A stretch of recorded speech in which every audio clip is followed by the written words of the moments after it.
اعوذ باللہ من الشیطان الرجیم بسم اللہ الرحمن الرحیم اما بعد فقد قال رسول اللہ صلی اللہ علیہ وآلہ وسلم افضل العبادہ انتظار الفرج۔ پیغمبر اسلام ختم مرتبت حضرت محمد مصطفیٰ صلی اللہ علیہ وآلہ وسلم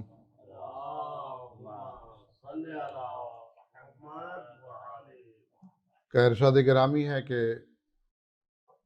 سب سے افضل ترین اور اعلیٰ ترین عبادت اگر کوئی عبادت ہے تو وہ اپنے وقت کے امام زمان کا انتظار کرنا ہے۔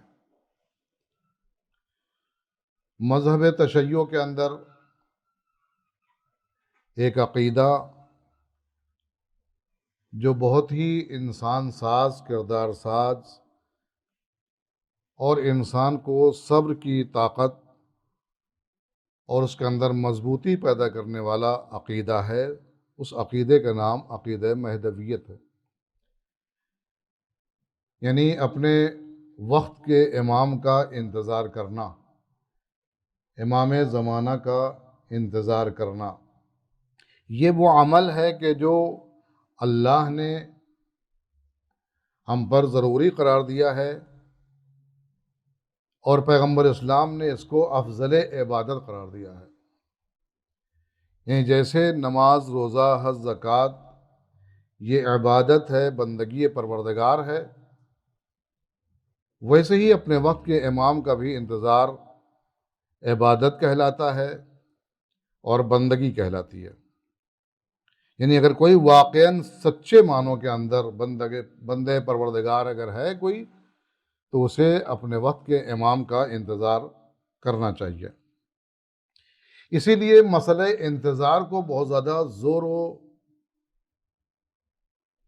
زوردار طریقے سے اور بہت زیادہ اہمیت دے کر کے اسے روایات کے اندر بیان کیا گیا ہے۔ مسئلہ انتظار کو مختلف احادیث کے اندر اس طرح بیان کیا گیا ہے کہ جیسے کہ ہم نے بتایا کہ پیغمبر اسلام فرماتے ہیں کہ افضل العبادہ انتظار الفرج، بہترین عبادت اگر کوئی ہے تو وہ امام زمانہ کا انتظار کرنا ہے۔ اس کے بعد پیغمبر فرماتے ہیں کہ افضل الاعمال امتی انتظار الفرج، یعنی ہماری امت کے اندر سب سے افضل ترین اگر کوئی عبادت ہے تو وہ عبادت انتظار فرج ہے، انتظار آسائش، اس حکومت کا انتظار، اس صاحب امر کا انتظار کہ جس کے بعد یہ دنیا جو ظلم و جور سے بھر رہی ہے وہ عدل و انصاف سے بھر جائے گی۔ ہمیں اپنے وقت کے امام کا ویسے ہی انتظار کرنا چاہیے کہ جیسے گھر میں بیٹھ کر کے پردیس میں جانے والے باپ کا انتظار بیٹا کرتا ہے۔ ہمیں اپنے وقت کے امام کا ویسے ہی انتظار کرنا چاہیے کہ جیسے کلاس روم کے اندر شاگرد بیٹھ کر کے اپنے استاد کا انتظار کرتا ہے۔ ہمیں اپنے وقت کے امام کا ویسے ہی انتظار کرنا چاہیے کہ جیسے ایک مریض بچے کو ڈاکٹر کے حوالے کرنے کے بعد اس کی صحت یابی کا انتظار اس کا باپ کرتا ہے کہ ہمارا بیٹا صحت یاب ہو جائے، ہمارا بیٹا شفا یاب ہو جائے۔ شاگرد کہتا ہے کہ ہمارا معلم جلد آ جائے، بیٹا اپنے گھر پہ انتظار کرتا ہے کہ ہمارا باپ جلدی واپس آ جائے۔ ویسے ہی ہمیں اپنے امام کا انتظار کرنا چاہیے۔ چھٹے امام، امام جعفر صادق علیہ السلام فرماتے ہیں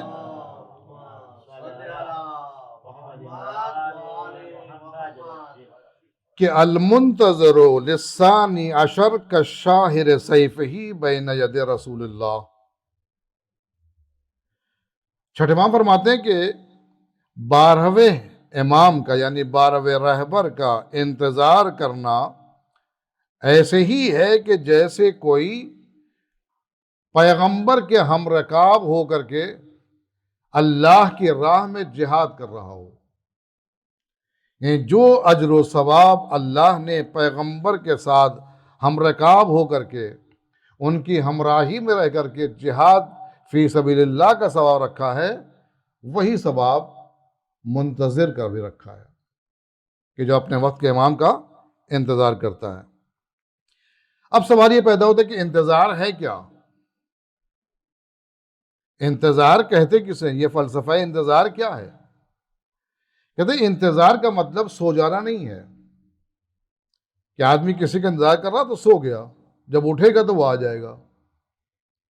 یا انتظار کا مطلب خواب غفلت نہیں ہے، لاپرواہی نہیں ہے، بے اعتنائی نہیں ہے، سستی نہیں ہے، غافل ہو جانا یا بھول جانا نہیں ہے کہ جب وہ وقت آئے گا تو وہ آ جائیں گے، ہمارا کام ہے ہم اپنے کام کو انجام دیں. نہیں، نہ انتظار کا مطلب سو جانا ہے، نہ انتظار کا مطلب غفلت ہے، اور نہ انتظار کا مطلب ہاتھ پہ ہاتھ رکھ کر کے بیٹھ جانا ہے. انتظار سستی اور کاہلی اور تنبلی اور غفلت کو نہیں کہتے ہیں، بلکہ انتظار کا مطلب کیا ہے؟ انتظار کا مطلب ہے کہ اپنے منتظر کا انتظار ایسے کرنا کہ جیسے اس کے لیے وہ تڑپ رہا ہو، جیسے اس کے بغیر اس کی زندگی تنگ ہو رہی ہو، جیسے اس کے بغیر اس کی زندگی اچھی نہیں گزر رہی ہو. جیسے کہ انسان گرمی کے اندر، شدید گرمی کے اندر سرد ہوا کا انتظار کرتا ہے اور وہ گھٹن محسوس کرتا ہے اور چاہتا ہے کہ جلد از جلد وہ سرد ہوا آ جائے تاکہ ہمیں راحت مل جائے. بالکل وہ کیفیت ہونی چاہیے. انتظار کا مطلب یہ ہوتا ہے کہ ہم اپنے آپ کو آمادہ کریں امام کے لیے، ہم امام کے معیار اور کسوٹی کے مطابق اپنے آپ کو ڈھالیں.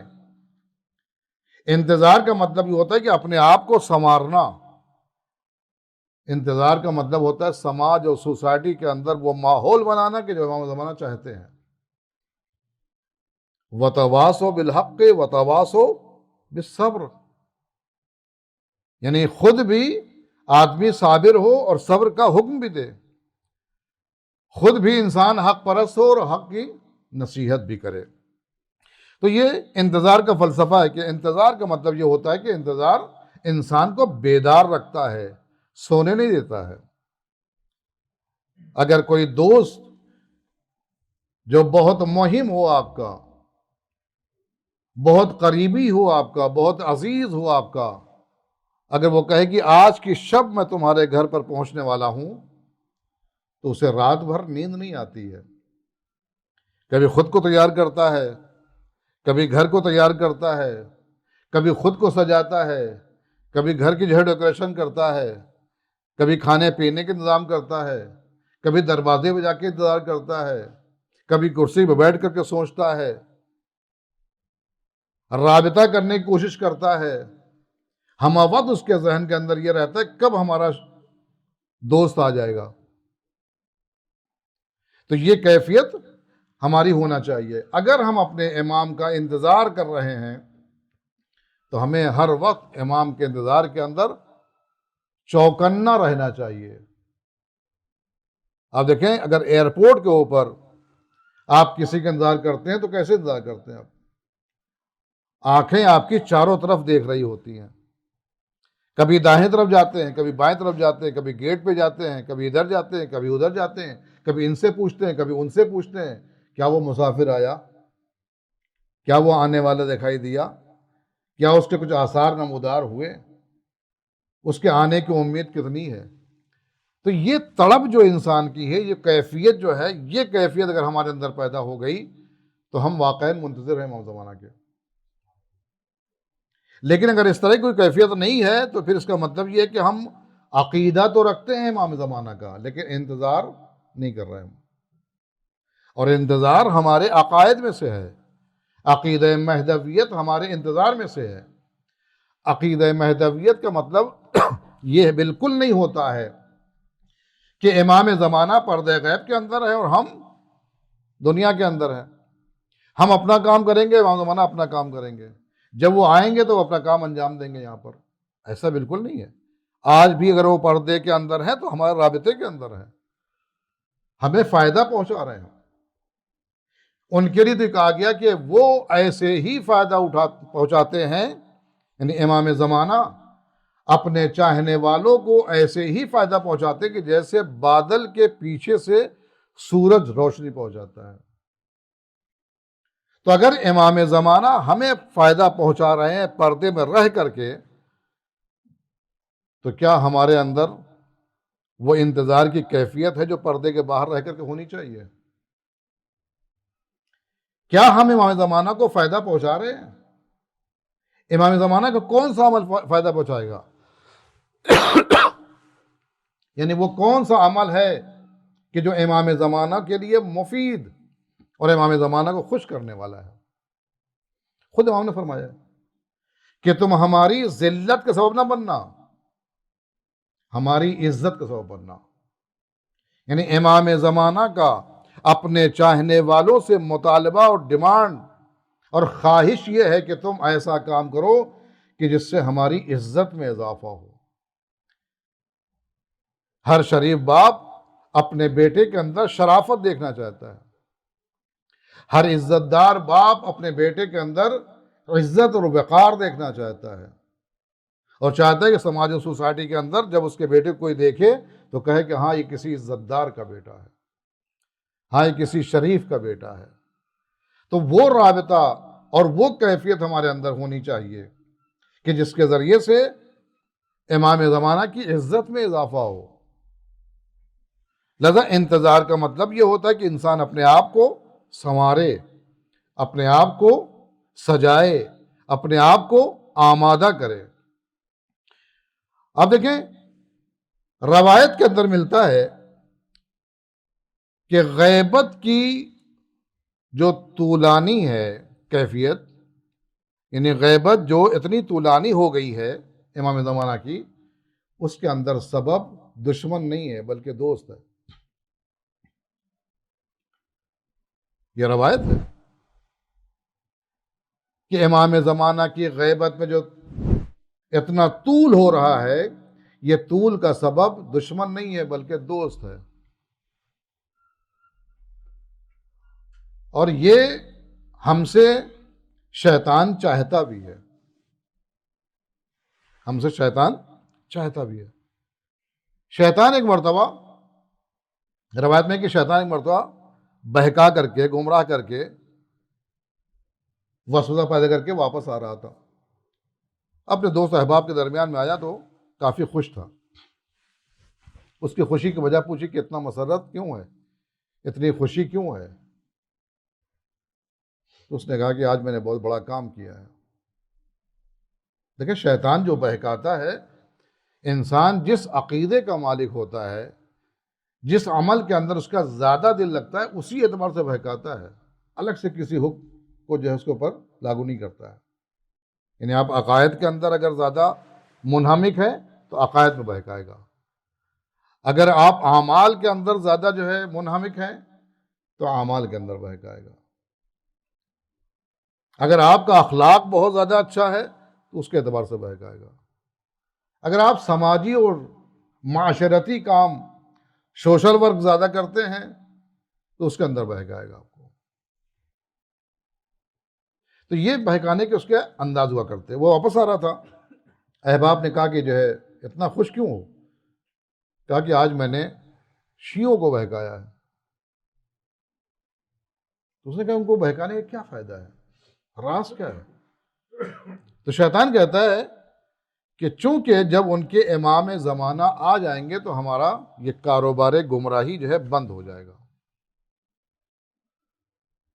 لہذا میں ان کو گناہوں پر آمادہ کرتا ہوں تاکہ وہ کثرت سے گناہ کرتے رہیں، تاکہ ان کے امام نہ آنے پائیں اور ہمارا کاروبار گمراہی یوں ہی چلتا رہے۔ دیکھا آپ نے، شیطان خود بتا رہا ہے میں شیعوں کے گروہ کو بہکا کر کے آ رہا ہوں، انہیں گمراہ کر کے آ رہا ہوں، ان کے اندر وسوسہ پیدا کر کے آ رہا ہوں۔ وجہ کیا ہے؟ وجہ یہ ہے کہ یہ میں نے کام اس لیے کیا کہ اگر یہ کام میں نہ کروں گا اور وہ صحیح راستے پر چلتے رہیں گے، اپنے صحیح عقیدے پر عمل کرتے رہیں گے، ان کے نیتوں کے اندر خلوص ہوگا، تو پھر امام کا ظہور جلدی ہو جائے گا۔ لہذا میں انہیں ان کے عمل کے اندر، ان کے عقیدے کے اندر گمراہ کر کے آ رہا ہوں تاکہ اس عمل کے اندر طول ہو جائے اور امام زمانہ جلدی نہ آئے۔ تو یہ شیطان نے خود بتا دیا۔ خود امام زمانہ فرماتے ہیں، امام زمانہ فرماتے ہیں وَلَوْ أَنَّ أَشْيَاءُنَا وَفَّقَهُمُ اللَّهُ فِي الْوَفَاءِ بِالْعَهْدِ عَلَيْهِمْ لَمَّا تَأَخَّرَ عَنْهُمُ الْيُمْنَ بِلِقَائِنَا، یعنی ہمارے شیعوں کو جو اللہ نے توفیق اطاعت دی ہے، اگر ایفاء عہد کرتے، اگر یکجہتی کے ساتھ، یکدلی کے ساتھ متحد ہو کر کے وہ ہمارے بتائے ہوئے اصول پر عمل کرتے تو ہمارے آنے میں تاخیر نہ ہوتی۔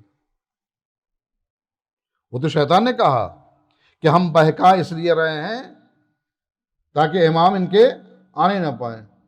ادھر امام کیا فرما رہے ہیں کہ اگر ہمارے شیعہ اپنے عہد و پیمان کو پورا کرتے، یکجہتی کے ساتھ، اتحاد کے ساتھ، اتفاق کے ساتھ اپنے کام کو اگر انجام دیتے جو ان کے شانوں پر ہم نے رکھا تھا، جو انہوں نے ہم سے وعدہ کیا تھا، جو عالم ارواح میں انہوں نے جو ہے ہم سے تعہد کیا تھا، ایگریمنٹ کیا تھا، اگر وہ پورا کرتے اس کو تو ہمارے آنے میں تاخیر نہ ہوتی اور وہ ہماری سعادت سے محروم نہ ہوتے۔ تو وہ امام بھی بتا رہے ہیں کہ ان کے تاخیر کی وجہ ان کے چاہنے والے ہیں۔ شیطان بھی جانتا ہے کہ ان کے تاخیر کی وجہ ان کے چاہنے والے ہیں۔ لہذا ہمیں اس بات کے اوپر غور کرنا چاہیے۔ یہ مسئلہ اسلام کا بنیادی ترین مسئلہ ہے، مسئلہ امامت، اور خاص طور سے مسئلہ مہدویت، کہ آخر ہمارا امام سے کیا رابطہ ہے، ہم امام زمانہ کے لیے کتنا وقت نکالتے ہیں، ہم امام زمانہ کو اپنی زندگی میں کیا سمجھتے ہیں، کتنی اہمیت دیتے ہیں، کس حد تک یاد کرتے ہیں، کتنی محبت کرتے ہیں، کیا ضرورت محسوس کرتے ہیں، ہم کتنی کمی محسوس ہوتی ہے ان کے نہ ہونے کی بنا پر۔ آپ دیکھیں اگر بچہ گھر پہ اگر ہوتا ہے، باپ پردیس میں ہوتا ہے، کما کر کے وہاں بھیجتا ہے، تمام کے تمام عیش و آرام کے سامان ہوتے ہیں وہاں پر، جو بھی سہولت ہے، جو بھی فیسلٹیز ہونی چاہیے سب کے سب ہوتی ہے، سارا عیش و آرام ہوتا ہے، اسکول کی فیس بھی جا رہی ہے، ڈریس بھی مل رہا ہے، گھر کے اندر اے سی بھی لگا ہوا ہے، تمام عیش کے سامان بھی موجود ہیں، تمام جو ہے سہولتیں موجود ہیں۔ کیوں؟ کیونکہ باپ پیسے برابر بھیج رہا ہے۔ لیکن اس کے باوجود جب وہ فون کرتا ہے یا خط لکھتا ہے تو یہی لکھتا ہے کہ بابا سب کچھ موجود ہے لیکن آپ نہیں ہیں، اس لیے اچھا نہیں لگتا ہے۔ ہوتا کہ نہیں ہوتا ہے؟ بیٹے کو باپ ساری سہولتیں پردیس سے دے رہا ہے، لیکن اس کے باوجود چونکہ بیٹے کو اپنے باپ سے محبت ہے، پیسے سے محبت نہیں ہے، اس کی سہولتوں سے محبت نہیں ہے، لہذا بیٹا کہتا ہے کہ بابا ہمارے پاس سب کچھ موجود ہے، گاڑی ہے، گھر کے اندر اے سی ہے، فریج ہے، سب کچھ موجود ہے، جتنی چیزیں ہونی چاہیے، سہولت کی تمام کے تمام چیزیں موجود ہیں، لیکن بابا چونکہ آپ نہیں ہیں، آپ کا وجود نہیں ہے، آپ ہم سے دور ہیں، آپ ہمارے پاس نہیں ہیں، لہذا جو ہے اچھا نہیں لگتا ہے۔ کیا یہ کیفیت ہمارے اندر پائی جاتی ہے؟ کیا امام زمانہ کے طفیل سے ہم سب کچھ نہیں پائے ہوئے ہیں؟ کیا امام زمانے نے ہمیں نعمتیں نہیں دی ہیں؟ کیا امام زمانے کے صدقے میں ہم دنیا کی سہولتوں سے فائدہ نہیں اٹھا رہے ہیں؟ لیکن کیا وہ کیفیت جو بیٹے کو گھر میں رہ کر کے باپ کے پردیسی ہونے میں جو محسوس ہوتی ہے، وہ کیفیت ہمارے اندر ہے؟ اگر نہیں ہے، اس کا مطلب یہ کہ اتنی بھی محبت نہیں ہے کہ جتنی ایک بیٹے کو محبت اپنے باپ سے ہوتی ہے. جبکہ امام وہ ہوتا ہے کہ جو جس کی شفقتیں، جس کی مہربانیاں، جس کی محبتیں ماں باپ سے بھی زیادہ ہوتی ہیں. لہذا کبھی ہمیں اس بات کے اوپر غور کرنا چاہیے کہ ہم امام زمانہ سے کتنا قریب ہے. وجہ کیا ہے کہ ہم امام زمانہ کا تصور اپنے ذہن میں نہیں لا پاتے؟ وجہ یہ ہے کہ جب تک کہ انسان کے اندر طلب یا جب تک کہ انسان کے اندر تڑپ نہیں ہوگی کسی چیز کی، وہ انسان اس کو تلاش نہیں کرے گا. ایک شاگرد نے استاد کے پاس آئے، کہا کہ استاد ہم میں سب کچھ دیکھتے ہیں خواب کے اندر، لیکن امام زمانہ کو نہیں دیکھتے. ہم کبھی جو ہے یہاں جاتے ہیں، کبھی وہاں جاتے ہیں، کبھی یہاں سیر کرتے ہیں، کبھی وہاں سیر کرتے ہیں، خواب میں سب کچھ دیکھتے ہیں لیکن امام زمانہ کو نہیں دیکھتے ہم. کا وجہ یہ ہے کہ تمہارے اندر تڑپ نہیں ہے، تمہارے اندر طلب نہیں ہے. اگر تمہارے اندر طلب اور تڑپ پیدا ہو جائے تو تمہیں وہ ہر جگہ نظر آئیں گے. ہر جگہ تم محسوس کرو گے کہ تمہارے سامنے ہے وہ. خواب میں کیا بلکہ بیداری کے اندر بھی تمہیں محسوس ہوگا کہ تم امام زمانہ کے سامنے کھڑے ہو. کہ یہ کیفیت کیسے پیدا ہو گئی؟ کہ یہ کیفیت پیدا کرنا چاہتے ہو؟ کہاں؟ کہ آج ایک فارمولہ بتاتا ہوں، اس کے اوپر عمل کرنا، انشاءاللہ وہ کیفیت پیدا ہوگی. وہ کیفیت پیدا ہوگی، پھر دیکھنا کہ تم کس کمی کا شکار ہو. تم اسے کہا کہ جو ہے آج جو کھانا کھانے بیٹھنا، جو نمک گھر کے اندر عام طور سے ڈالا جاتا ہے اس کا جو ہے 5 گنا زیادہ ڈال دینا نمک اپنے کھانے کے اندر. اگر جو ہے 1 چٹکی ڈالا جاتا ہے تو 2 چمچ 3 چمچ 4 چمچ جو ہے کھانے کے اندر نمک ڈال دینا اور اسے کھا لینا، پھر رات میں سو جانا. شاگرد نے کہا ٹھیک ہے. اب اس نے جو ہے ویسے ہی کیا کہ گھر کے اندر جو ہے 1 چٹکی نمک جس میں ڈالا جاتا تھا کھانے کے اندر، اس کے اندر 4-5 چمچ اس نے ڈال دیا. صاحب نمک ہی نمک ہو گیا. اب اس نے جو کھانا کھایا اور اس نے کہا، استاد یہ بھی کہا تھا کہ دیکھو پانی کی طلب ہوگی لیکن پانی پینا نہیں. پانی کی طلب ہوگی لیکن پانی نہ پینا، سو جانا تم. وہ شاگرد جو ہے دوسرے دن آتا کہتے کہ میں نے ویسے ہی کیا جیسے آپ نے کہا تھا. رات بھر مجھے پانی ہی پانی ہر طرف نظر آ رہا تھا. کہیں تالاب، کہیں دریا، کہیں نل، کہیں جگ میں پانی، کہیں گلاس میں پانی، کہیں ادھر جھرنے کا پانی، کہیں چشمے کا پانی، کہیں برستا پانی، کہیں ابلتا پانی، کہیں بہتا ہوا پانی، ہر طرف پانی ہی پانی نظر آ رہا تھا. کہا کیوں؟ کہا وجہ کہ تم نے نمک زیادہ کھایا تھا، طلب تمہارے اندر عطش کی زیادہ تھی،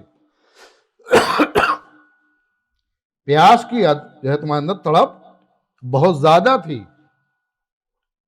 تمہیں ہر طرف وہی نظر آ رہا تھا، پانی نظر آ رہا تھا. اگر وہ تڑپ جو امام زمانہ کے اندر کی تمہارے اندر ہونی چاہیے اگر کم حقو پیدا ہو جائے تو تمہیں ویسے ہی ہر طرف پانی جیسے نظر آ رہا تھا ویسے امام زمانہ میں نظر آئیں گے. مسئلہ یہ ہے کہ ہم نے خود امام زمانہ کے لیے کوئی جگہ اپنے دل کے اندر نہیں رکھی ہے. ایک عقیدہ ہے، جب کوئی بیان کرتا ہے تو اسے جو ہے دوہرا دیتے ہیں کہ ہاں امام ہیں، لیکن ہم نے سنجیدگی سے اور گہرائی سے کبھی اس بارے میں کبھی سوچا نہیں ہے. دیکھیں کوئی بھی عقیدہ ہوتا ہے، عقیدے کا مطلب ہوتا ہے گرہ باندھنا، عہد و پیمان کرنا، تعہد کرنا، ایگریمنٹ کرنا، بلیو کرنا، سرسری طور پر بیان کرنا نہیں ہے. تو اگر عقیدہ مہدویت محکم اور مضبوط ہے تو ایسے کیسے ہو سکتا ہے کہ امام زمانہ کا تصور ہی نہ آئے؟ امام زمانہ کو صرف دعا کرنے کے لیے نہیں بلکہ زندگی کے ہر لمحے کے اندر ہمیں ان کو اپنا پارٹنر سمجھنا چاہیے، اپنا حصہ دار سمجھنا چاہیے. اگر ایسا کریں گے تو یہ ہمارے لیے سراسر مفید ہے. بندگی پروردگار ہے، عبادت ہے، افضل ترین عبادت ہے. اس کے بعد اگر امام زمانہ سے ہمارا رابطہ اگر ہو گیا تو بڑے بڑے کام ہمارے آسان ہو جائیں گے، کیونکہ یہ اس دنیا کے اندر، اس دنیا کی بقا کے لیے آئے ہیں اور ہماری فلاح و بہبودی کے لیے آئے ہیں۔ لہذا ہمیں ہم وقت اپنے امام سے مرتبط رہنا چاہیے، کانٹیکٹ میں رہنا چاہیے، رابطے میں رہنا چاہیے، کبھی دعاؤں کے ذریعے سے، کبھی مناجات کے ذریعے سے، کبھی صدقات کے ذریعے سے، کبھی امام کی طرف سے اطعام کر کے، کھانا کھلا کر کے، کبھی کسی کی مدد کر کے۔ یہ وہ طریقے ہیں جو امام زمانہ کو یاد کرنے کے طریقے ہیں، اور اگر ایسا کیا تو واقعاً ان کا ایک نظر کرم ہماری زندگی کو سنوار دینے کے لیے کافی ہے۔ لہذا ہم اللہ کی بارگاہ میں دعا کرتے بار الہ بحق محمد و آل محمد ہمیں روش اہل بیت کے اوپر چلنے کی توفیق عنایت فرما، پانے والے بحق محمد و آل محمد امام زمانہ کے ظہور میں تعاجیل فرما، اور ہم کو ان کے اعوان و انصار میں شمار فرما۔